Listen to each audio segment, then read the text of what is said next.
Hi everyone, it's Lisa Brown with InkandInspirations.com. Welcome to week 7 of the 12 weeks of Halloween. We're going to be making that little jack-o'-lantern box with the Harvest Hellos bundle from the holiday catalog. I'm starting with a piece of mint macaron cut at 6.5-inch square, and I'm going to score at 2 inches on all 4 sides with the Simply Scored scoring tool. Now I chose this color because it's one of the colors in the Come Together Designer Series paper, which I'll be using a little bit of on this project. Okay, you can see that I gave those a good burnish, all of those score lines. Then I'm cutting up on those 2 of those score lines across from each other so that I can assemble the box. So now I'm going to just do some trimming. This isn't absolutely necessary. I just do it sometimes because it helps with assembly of the box. You can see I'm kind of chopping off a little bit of those side tags and cutting out a wedge of that inner side of the tag. And like I said, you don't have to, but it helps sometimes with ease of assembly. So now I'm just going to be using Snell adhesive on all 4 of these little tags, and I see that I need to trim a little bit there. So here we'll go with the other 3 sides, and I'm just matching up the top corners and also the side fold with the edge of the tag. Last side here, and we'll have our little box put all together and ready to go. Now I took a 1/2-inch strip of this little plaid that's in that Come Together. It's 1/2 inch by the full length of 12. I'm finding what I want to be the back of my box, and that's where I'll start wrapping this. I'll put a little bit of snail there, attach it to the center back, and just kind of gently bend it around the corners, and you can see it's going to overlap in the back. But to help it stay on, I'm just putting a little Snell adhesive on the other 3 sides so that it will stick and give a neat finish. And then I'll put a little bit on that tail end and just adhere it and overlap it to the back. Okay, now I'm going to do some stamping. Cajun Craze cardstock with the pumpkin stamp from that set and Cajun Craze ink, and I'm going to stamp that. Then I have a little strip of soft suede that I'm going to use for the stem.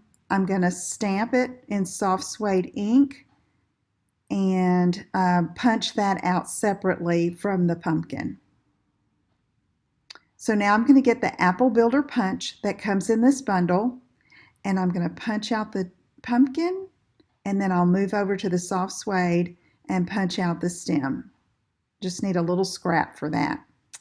Now to keep me from losing that stem, I'm putting it on the back of the pumpkin with a little bit of Snell adhesive.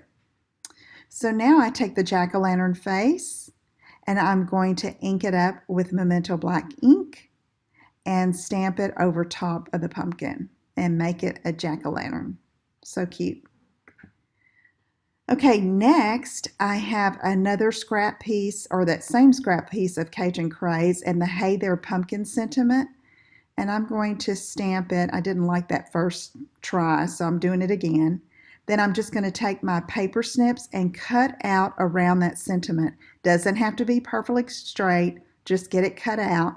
And then I'm going to layer it over top of the Cajun Craze again and cut a backing, and I cut it a little bit larger than I cut the sentiment because I just like how that looked, okay? All right, so now I'm trimming it up a little bit to make it neat, and I'm going to take just a regular wooden toothpick, apply it to the backing, and use some tear and tape, and that holds the toothpick, but it's also going to hold the sentiment to the front of our little Hey There Pumpkin sign. So there we go. So cute. So now I'm going to take it and put it behind the jack-o'-lantern. Again, I'll use tear and tape, and I'm going to use it to apply and adhere the toothpick to the jack-o'-lantern, and I'll pull off the backing, and it is double-sided tape, so I'll use it to adhere it to our little box. Now to finish up the project, I wanted to add a little bit of fiber, so I used this Cajun Craze thread from the Come Together ribbon combo set, and I just tied a simple bow. Now to fill this, you could use any kind of bagged candy, but I have some of those pumpkins that, taste like candy corn, same recipe, and I put it in one of our 3x6 cello bags and tied it with some of that same thread and put it in the box. Okay, if you have any questions, let me know. Visit inkandinspirations.com, and I'll see you again soon. Take care. Bye-bye.